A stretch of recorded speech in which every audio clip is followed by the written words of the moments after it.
ಭಾರತದ ಪ್ರಮುಖ ಜ್ಯೋತಿಷ್ಯರು ಪಂಡಿತ್ ಶ್ರೀ ಸಹದೇವ್ ಭಟ್ ನಿಮ್ಮ ಜೀವನದ ಸಮಸ್ಯೆಗಳಾದ ಪ್ರೀತಿ ಪ್ರೇಮ, ಹೆಣ್ಣು ಅಥವಾ ಗಂಡು ವಶೀಕರಣ, ಸಂತಾನ, ಕೋರ್ಟ್ ಕೇಸ್ ಅಥವಾ ಸಾಲಬಾಧೆ, ಧನವಶ ಹಣವಶ ಇನ್ನಿತರೆ ಯಾವುದೇ ಗುಪ್ತ ಸಮಸ್ಯೆಯಾಗಿರಲಿ ಕೆಲವೇ ನಿಮಿಷಗಳಲ್ಲಿ ಶಾಶ್ವತ ಪರಿಹಾರ ಮಾಡಿ ಕೊಡಲಾಗುತ್ತದೆ. ಬೆಂಗಾಳಿ ಅಗೋರಿ ನಾಗಸಾಧುಗಳ ಜೊತೆ ವಿದ್ಯಾಭ್ಯಾಸ ಮುಗಿಸಿ ಗುರುದೀಕ್ಷೆ ಪಡೆದಿರುವ ಪಂಡಿತ್ ಶ್ರೀ ಸಹದೇವ್ ಭಟ್ ಅವರಿಗೆ ಈಗಲೇ ಕರೆ ಮಾಡಿ 9008889912.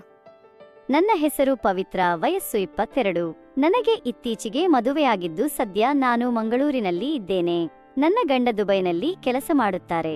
ಸದ್ಯಕ್ಕೆ ಮನೆಯಲ್ಲಿ ನಾನು, ಅತ್ತೆ, ಮಾವ ಮತ್ತು ನನ್ನ ಗಂಡನ ಅಣ್ಣನ ಹೆಂಡತಿ ಸವಿತಾ ವಿಧವೆ ನೋಡಿಕೊಳ್ಳುತ್ತಿದ್ದೇವೆ. ಸವಿತಾಳ ಗಂಡ ನನ್ನ ಮದುವೆ ಮುಂಚೆ ತೀರಿಕೊಂಡಿದ್ದರು. ಆದರೆ ಆಕೆ ಸಣ್ಣ ವಯಸ್ಸು, ನನಗಿಂತ 4 ವರ್ಷ ದೊಡ್ಡವಳು. ನೋಡೋಕೆ ಸೂಪರ್ ದ್ರೂಪಿ, ಒಳ್ಳೆಯ ಬಣ್ಣ ಇದೆ. ಆದರೆ ಹೆಂಗಸರು ಗಂಡ ಸತ್ತ ಮೇಲೆ ಅವರ ಮುಖದಲ್ಲಿನ ಲಕ್ಷಣ ಆಕೆಗೆ ಇಲ್ಲ. ಅವಳು ಸ್ವಲ್ಪ ದಪ್ಪವಾಗಿ ಚೆನ್ನಾಗಿದ್ದಾಳೆ. ನನಗೆ ಮದುವೆಯಾದ ಹೊಸತರಲ್ಲಿ ನನ್ನ ಗಂಡ ವಿಜಯ್ ಜೊತೆಗೆ ಸಮಯ ಕಳೆದಿದ್ದೇ ಗೊತ್ತಾಗಲಿಲ್ಲ. ಯಾಕಂದರೆ ಅವರು ಬೆಂಗಳೂರಿನ ತುಂಬಾ ಸುತ್ತಾಡಿದೆವು. ಮದುವೆಯಾದ ಹೊಸತರಲ್ಲಿ ನನಗೆ ನನ್ನ ಗಂಡನ ಮನೆಯಲ್ಲಿ ಯಾವುದೇ ಕೆಲಸವನ್ನೂ ಮಾಡೋಕೆ ಹೇಳ್ತಿರಲಿಲ್ಲ. ಹೀಗಾಗಿ ನಾನು ವಿಜಯ್ ಅವರ ಜೊತೆ ಹಿರಗುಮ್ಮಾಗಿದ್ದು ಇಲ್ಲಿ ಅಲ್ಲಿ ಸುತ್ತಾಡಿಕೊಂಡು ಇದ್ದೆವು. ಆದರೆ ವಿಜಯ್ ರಜೆ ಮುಗಿಯಿತು, ಆತ ವಾಪಸ್ ದುಬೈಗೆ ಹೋಗಿಬಿಟ್ಟ. ಇದರಿಂದ ನನಗೆ ತುಂಬಾ ದುಃಖವಾಯಿತು. ಅವನು ಇಲ್ಲದೆ ನನಗೆ ಗಂಡನ ಮನೆಯಲ್ಲಿ ಬೋರ್ ಆಗ್ತಿತ್ತು. ಅಲ್ಲದೆ ರಾತ್ರಿ ಎಲ್ಲ ನಿದ್ದೆಗೆ ಬರ್ತಿತ್ತು. ಪ್ರತಿದಿನ ಬೇಕು ಬೇಕು ಅಂತ ನನಗೆ ಅನಿಸುತ್ತಿತ್ತು. ಆದರೆ ಯಾರ ಮುಂದೆಯೂ ಈ ಬಗ್ಗೆ ಓಪನ್ ಆಗಿ ಹೇಳಿಕೊಳ್ಳುವಂತೆ ಇಲ್ಲ. ಹಾಗಾಗಿ ನಾನೇ ಸುಮ್ಮನಾಗಿದ್ದೆ. ಮರುದಿನ ನಾನು ಎಂದಿನಂತೆ ಲೇಟಾಗಿ ಎದ್ದು ಅಡುಗೆ ಮನೆಗೆ ಹೋದಾಗ ನನ್ನ ಅತ್ತೆ, ನೋಡಮ್ಮ, ಇವಾಗ ಮದುವೆಯಾಗಿ 15 ದಿನ ಆಯ್ತು. ನಿನ್ನ ಗಂಡ ಕೂಡ ಮತ್ತೆ ವಿದೇಶಕ್ಕೆ ಹೋಗಿದ್ದಾನೆ. ಇನ್ನು ಮುಂದೆ ಕೆಲಸದತ್ತ ಗಮನ ಕೊಡು, ಸುಮ್ನೆ ಅಲ್ಲಿ ಇಲ್ಲಿ ಸುತ್ತಾಡಬೇಟು ಹೇಳಿದ್ದಾರೆ. ಅವರ ಮಾತು ಕೇಳಿ ನನಗೆ ಸ್ವಲ್ಪ ಬೇಜಾರಾಯಿತು. ಯಾಕಂದ್ರೆ ಆ ಮಾತನ್ನು ನನಗೆ ಕರೆದು ನೇರವಾಗಿ ಹೇಳಿದರೆ ಚೆನ್ನಾಗಿರುತ್ತಿತ್ತು. ಯಾಕಂದ್ರೆ ಅವರು ಎಲ್ಲರ ಮುಂದೆ ಹಾಗೆ ಹೇಳಿದಾಗ ನನಗೆ ಒಂಟಿತನ ಅನಿಸಿತು. ಆಮೇಲೆ ಅತ್ತೆ ಮಾವನಿಗೆ ಕಾಫಿ ಕೊಡೋಕೆ ಹೋದಾಗ ಸವಿತಾ ವಿಧವೆ, ಪವಿತ್ರ ನೀನೇನು ಅಂದುಕೊಳ್ಳಬೇಡ, ಅತ್ತೆ ಇರುವುದೇ ಹಾಗೆ, ನಿನಗೆ ಮುಂದೆ ಎಲ್ಲ ಗೊತ್ತಾಗುತ್ತೆ ಅಂತ ಹೇಳಿದ್ರು. ನಾನು ಸರಿಯೇ ಅಂತ ಹೇಳಿ ಕಾಫಿ ಕುಡಿಯುತ್ತಾ ನಿತ್ಯ ಕರ್ಮ ಮುಗಿಸಿ ಆ ದಿನ ಮನೆಲೆ ಕಳೆಯಿತು. ಆದರೆ ಮಾರನೇ ದಿನ ನಾನು 6 ಗಂಟೆಗೆ ಎದ್ದು ನೋಡಿದರೆ ಅತ್ತೆ, ಮಾವ ಮತ್ತು ಸವಿತಾ ಮಲಗಿದ್ದರು. ನಾನು ಹೋಗಿ ಟೀ ಮಾಡಿಕೊಂಡು ಕುಡಿಯುತ್ತಾ ಸ್ನಾನ ಮುಗಿಸಿ ಮನೆ ಕೆಲಸ ಶುರುವಾಯಿತು. ಕೊನೆಗೆ ಅತ್ತೆ 8 ಗಂಟೆಗೆ ಎದ್ದು ಬಂದಾಗ, ಯಾಕೆ ಸವಿತಾಗೆ ಹುಷಾರಿಲ್ವಾ? ದಿನಾಲೂ ಬೇಗ ಹೇಳ್ತಾರೆ, ಇವತ್ತು ಇಷ್ಟೊತ್ತು ಮಲಗಿದ್ದಾರೆ ಅಂತ ಕೇಳಿದೆ. ಆಗ ಅತ್ತೆ, ನಾನು ನಿನಗೆ ಹೇಳಿದ್ದು ಅರ್ಥ ಆಗಿದೆಯಾ? ಅವಳು ಇಷ್ಟು ದಿನ ನಮಗೋಸ್ಕರ ಕೆಲಸ ಮಾಡಿದ್ದಾಳೆ ಪಾಪ. ಆಕೆ ಗಂಡ ಸತ್ತು ಹೋಗಿ ಬೇರೆ ಮದುವೆಯಾಗದೆ ನಮ್ಮ ಜೊತೆ ಇಡೀ ಇದ್ದಾಳೆ. ನಮಗೋಸ್ಕರ ತನ್ನ ಜೀವನ ತ್ಯಾಗ ಮಾಡಿದ್ದಾಳೆ. ಇನ್ಮೇಲೆ ನೀನೇ ಎಲ್ಲ ಮಾಡಬೇಕು ಅಂತ ಹೇಳಿದ್ರೆ ನಾನು ಸರಿ ಅಂತ ಹೇಳಿ ನನ್ನ ಪಾಡಿಗೆ ನಾನು ಅಡುಗೆ ಮಾಡಿದೆ. ಮಾಳಿಗೆ ಮೇಲೆ ಕೇವಲ ಒಂದು ಸಣ್ಣ ರೂಮ್ ಇತ್ತು. ನಾನು ಆ ದಿನ ರಾತ್ರಿ ಊಟ ಮಾಡಿ ಅದರ ಮುಂದಿನ ಕಾರಿಡಾರ್ನಲ್ಲಿ ಸುಮಾರು 11 ಗಂಟೆ 30 ನಿಮಿಷ ಸುಮಾರಿಗೆ ವಾಕಿಂಗ್ ಮಾಡ್ತಾ ಇದ್ದಾಗ ವಿಜಯ್ಗೆ ಕಾಲ್ ಮಾಡಿ ನಡೆದಿದ್ದೆಲ್ಲ ಹೇಳಿದೆ. ಹೇಳಿದಾಗ ಆತ ಇರು ಮನೆಯಲ್ಲಿ ಮಾತಾಡಿ ಅಮ್ಮನಿಗೆ ಸ್ವಲ್ಪ ಹೇಳ್ತೀನಿ ಅಂತ ಹೇಳಿದ್ರು. ನಾನು ಬೇಡ ಬೇಡ ಅಂದ್ರು ಕಾಲ್ ಮಾಡಿ ಹೇಳಿಬಿಟ್ಟ. ಮರುದಿನ ಅತ್ತೆ ನನಗೆ ಏನೂ ಅನ್ನಲಿಲ್ಲ. ಆದರೆ ಮರುದಿನ ಅವನೇ ನನಗೆ ಕಾಲ್ ಮಾಡಿ, ಸವಿತಾ ಮನೆ ಅಂದರೆ ಸ್ವಲ್ಪ ಕಷ್ಟ ಬರುತ್ತೆ, ನೀನು ಓದಿದವಳು, ಸ್ವಲ್ಪ ಅಡ್ಜಸ್ಟ್ ಮಾಡಿಕೊಂಡು ಹೋಗು. ಮನೆಯಲ್ಲಿ ಇರುವ ಪ್ರಾಬ್ಲಮ್ ಎಲ್ಲ ನನಗೆ ಹೇಳಬೇಕು. ಯಾಕಂದ್ರೆ ಎಲ್ಲರೂ ಒಂದು ರೀತಿ ಬೇರೆ ಬೇರೆನೆ ಹೇಳ್ತೀರಾ ಅಂತ ಹೇಳಿ ನನಗೆ ಏನು ಮಾಡಬೇಕು ಅಂತ ಗೊತ್ತಾಗದೆ ಸುಮ್ಮನಾಗಿಬಿಟ್ಟೆ. ಆದರೆ ಆ ದಿನ ಒಂದು ಆಶ್ಚರ್ಯಕರ ಘಟನೆ ನಡೆದಿತ್ತು. ಅದೇನು ಅಂದ್ರೆ, ನಾನು ಮನೆಯೊಳಗೆ ಮೆಟ್ಟಿಲು ಹತ್ತಿ ಮೇಲ್ಗಡೆ ಹೋಗಬೇಕಾದರೆ ಸವಿತಾ ರೂಮಿನ ಬಾಗಿಲು ತೆಗೆದಿತ್ತು. ಆದರೆ ಬರುವಾಗ ಮುಚ್ಚಿತ್ತು. ನನಗೆ ಅದು ಯಾಕೆ ಅಂತ ಅರ್ಥವೇ ಆಗಲಿಲ್ಲ.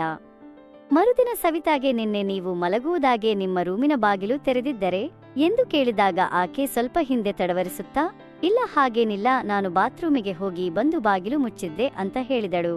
ಹೀಗೆ ಒಂದಿಷ್ಟು ದಿನ ಆದಮೇಲೆ ಮತ್ತೆ ಅದೇ ಘಟನೆ ಜರುಗಿತು. ಹೋಗಬೇಕಾದರೆ ತೆಗೆದಿದ್ದ ಬಾಗಿಲು, ಬರಬೇಕಾದರೆ ಮುಚ್ಚಿದ್ದೆ.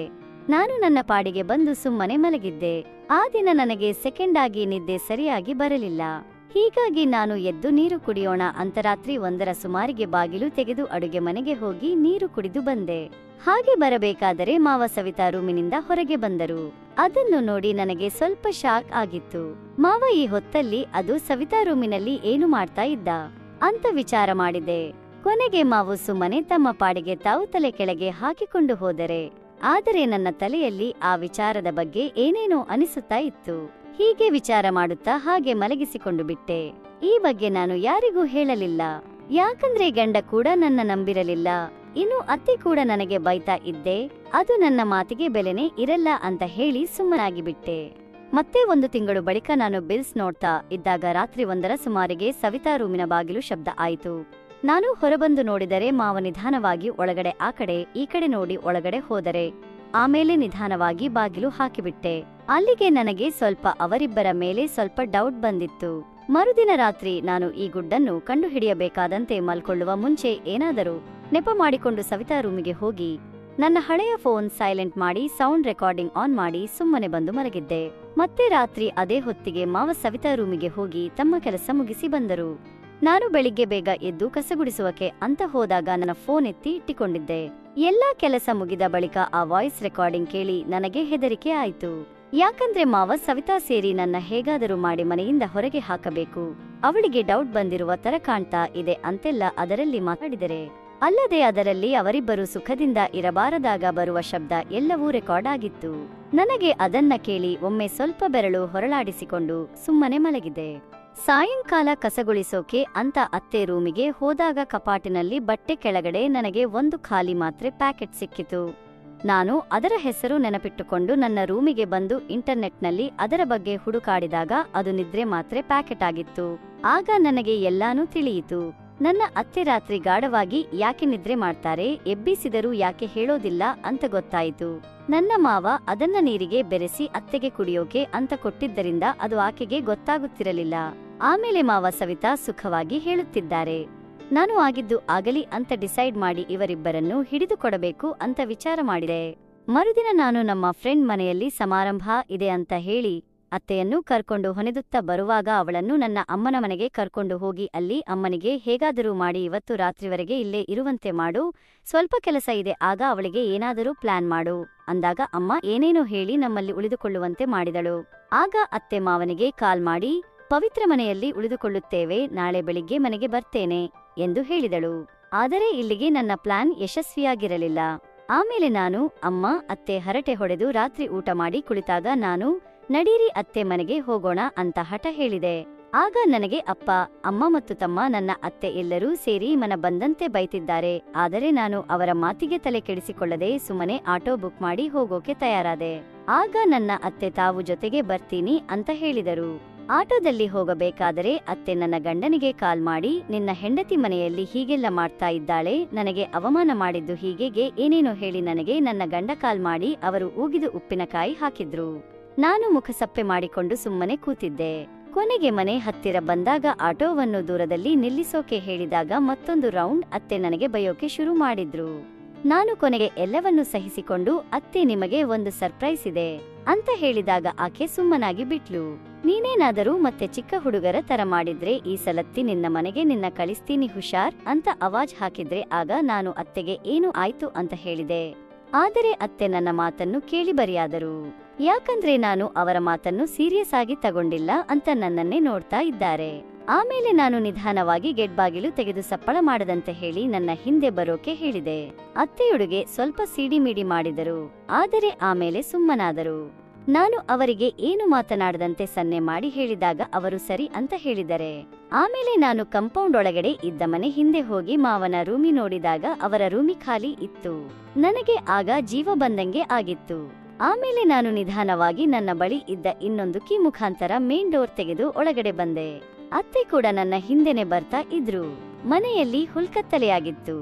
ನಾನು ಅತ್ತೆ ಕೈ ಹಿಡಿಕೊಂಡು ಹೋಗಿ ನೇರವಾಗಿ ಸವಿತಾ ರೂಮಿನ ಬಾಗಿಲು ಹತ್ತಿರ ಬಂದಾಗ ಆ ರೂಮಿನಿಂದ ಶಬ್ದ ಬರ್ತಾನೆ ಇತ್ತು. ಆಮೇಲೆ ನಾನು ಧೈರ್ಯ ಮಾಡಿ ಬಾಗಿಲು ಬಡಿಯೋಕೆ ಶುರು ಮಾಡಿದೆ. ಮೊದಲಿಗೆ ಬಾಗಿಲು ತೆಗೆಯಲಿಲ್ಲ. ಆಮೇಲೆ 2-3 ನಿಮಿಷ ಆದ ಮೇಲೆ ಬಾಗಿಲು ತೆಗೆದಿದ್ದೆ ತಡ ಅತ್ತೆ ಕೈ ಹಿಡಿದು ನೇರವಾಗಿ ಒಳಗೆ ನುಗ್ಗಿದೆ. ಅವಾಗ ಸವಿತಾ ಹಾಸಿಗೆ ಮೇಲೆ ಏನು ಇಲ್ಲದೆ ಮಲಗಿದ್ರು. ಮಾವ ಮಾತ್ರ ಅರ್ಧಂಬರ್ಧ ಬಟ್ಟೆ ಹಾಕಿಕೊಂಡಿದ್ದ. ಅವರಿಬ್ಬರನ್ನು ಆ ಅವಸ್ಥೆಯಲ್ಲಿ ಕಂಡು ಅತ್ತೆ ಕುಲ್ಕಾಗಿ ಬಿಟ್ಟಿದ್ದಾರೆ. ಆಗ ಅತ್ತೆ ಜೋರಾಗಿ ಮಾವನ ಮೇಲೆ ರೇಗಾಡುತ್ತಾ ಕೂಗಾಡುತ್ತಾ ಸವಿತಾಗೆ ಹೊಡೆಯೋಕೆ ಶುರು ಮಾಡಿದರು. ನಾನು ಇದನ್ನೆಲ್ಲ ಸುಮ್ಮನೆ ನೋಡ್ತಾ ಇದ್ದೆ. ಆಗ ಅತ್ತೆ ಸವಿತಾಗೆ ಏನಾದರೂ ನಿನ್ನ ಮಗಳು ತರ ನೋಡಿಕೊಂಡಿದ್ದೆ, ಆದರೆ ನೀನು ಈ ತರ ಮಾಡ್ತೀಯಾ ಅಂತ ಹೇಳಿ ಅಳುತ್ತಾ ಕೂತಿದ್ದ. ಕೊನೆಗೆ ಸವಿತಾ ಹೊರಗೆ ಬಂದು ಅತ್ತೆ ಮುಂದೆ ಬಂದು ನಿಂತಳ. ಆಗ ಆಕೆಯೇ ನಿಮ್ಮ ಹಿರಿಯ ಮಗ ಸತ್ತು ಹೋದಲ್ಲಿ 2 ತಿಂಗಳಲ್ಲೇ ಇದು ಸ್ಟಾರ್ಟ್ ಆಗಿತ್ತು ಎಂದು ಹೇಳಿದಾಗ ನಾನೇ ಮಾವನಿಗೆ ಗಂಟು ಬಿದ್ದಿದ್ದೆ. ಅವತ್ತೊಂದು ದಿನ ಅವರನ್ನು ನೋಡಬಾರದ ಸ್ಥಿತಿಯಲ್ಲಿ ನೋಡಿದಾಗಿನಿಂದ ನನಗೆ ಅವರ ಮೇಲೆ ಆಸೆಯಾಗಿತ್ತು. ನಾನು ಕೂಡ ಹೆಣ್ಣು ಅಂತ ಹೇಳಿ ಅಳತೊಡಗಿದಳು. ಆದರೆ ಮಾವು ಮಾತ್ರ ನನ್ನನ್ನೇ ಗುರಾಯಿಸಿ ನೋಡುತ್ತಾ ಹೊಡೆಯೋಕೆ ಬಂದಾಗ ಅತ್ತೆ ಅಡ್ಡ ಬಂದಳ. ಆಗ ಮಾವ ಇವಳೇ ಇದಕ್ಕೆಲ್ಲ ಕಾರಣ, ಇವಳನ್ನು ಹೇಗಾದರೂ ಮನೆಯಿಂದ ಹೊರಗೆ ಹಾಕಬೇಕು, ನಮ್ಮ ದಾರಿಗೆ ಅಡ್ಡ ಬರ್ತಾ ಇದ್ದಾಳ ಅಂತ ಏನೇನೋ ಪ್ಲಾನ್ ಮಾಡಿದ್ರು. ಆದರೆ ಕೊನೆಗೆ ನಮ್ಮ ಬುಡಕ್ಕೆ ಬೆಂಕಿ ಇಟ್ಟಳು ಅಂತ ಸಿಟ್ಟಿನಿಂದ ಹೇಳ್ತಾನೆ ಇದ್ರು. ಕೊನೆಗೆ ಅದೇ ರಾತ್ರಿ ನಾನು ನನ್ನ ಗಂಡನಿಗೆ ಫೋನ್ ಮಾಡಿ ಎಲ್ಲಾ ವಿಚಾರ ಹೇಳಿದೆ. ಆಗ ಅವನು ಕೂಡ ಇದನ್ನು ನಂಬಲಿಲ್ಲ. ಬೇಕಿದ್ರೆ ನಿಮ್ಮ ತಾಯಿಗೆ ಕೇಳಿ ಅಂತ ಹೇಳಿ ಫೋನ್ ಕಟ್ ಮಾಡಿದೆ. ಮರುದಿನ ವಿಜಯ್ಗೆ ನಮ್ಮ ಎಲ್ಲ ಮುಂದಾದದ್ದು ಹೇಳಿದೆ. ಇದಾದ ಕೆಲ ತಿಂಗಳಿನ ನಂತರ ವಿಜಯ್ ಬಂದು ಸಾವಿತಾಳನ್ನು ಅವರ ತವರಿನಲ್ಲಿ ಬಿಟ್ಟು ನಮ್ಮೆಲ್ಲರನ್ನು ದುಬೈಗೆ ಕರೆದುಕೊಂಡು ಹೋದ. ಫ್ರೆಂಡ್ಸ್, ಈ ಕಥೆ ಇಷ್ಟವಾಗಿದ್ದರೆ ಒಂದು ಲೈಕ್ ಮಾಡಿ ಮತ್ತು ಚಾನೆಲ್ ಸೇರುವುದು ಬೆಳೆಯಿರಿ. ಧನ್ಯವಾದಗಳು.